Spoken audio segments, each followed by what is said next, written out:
So I'm going to recount the occasion that I was forced to share accommodation with an IDF soldier while I was studying abroad in the US. First, to the disclaimer, it's not appropriate to judge a society by the thoughts and actions of an individual.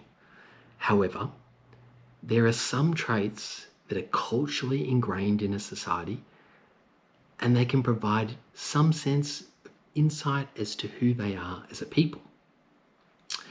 So you might be asking yourself, so what did you ask him? And I need to caveat this with the fact that at the time, I didn't have a good appreciation as to what was happening in the Middle East. I mean, it wasn't front of mind and I had other priorities. So that was probably a good thing, given looking back, I would have asked questions.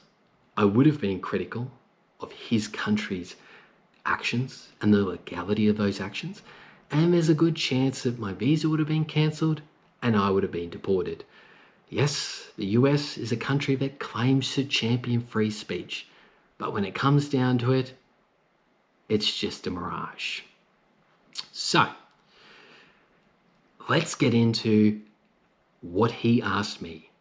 And the question that he asked me that is the most telling and the one that I can remember over a year after this occasion was that he asked me, does Australia have any enemies? And my answer was, well, no, we don't actually have any enemies.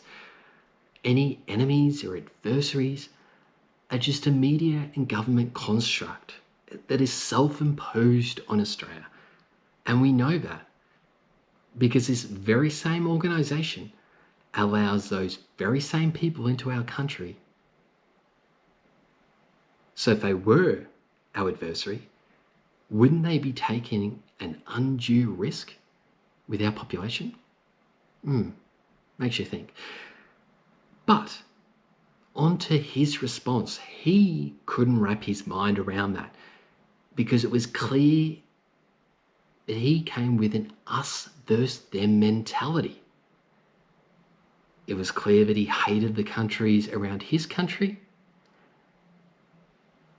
and it just wasn't compatible in his mind that a country couldn't have any enemies, that it wasn't a normal state of being. So, I guess what Australians need to ask themselves is, can we allow people who come with an us versus them mentality to disrupt our social cohesion?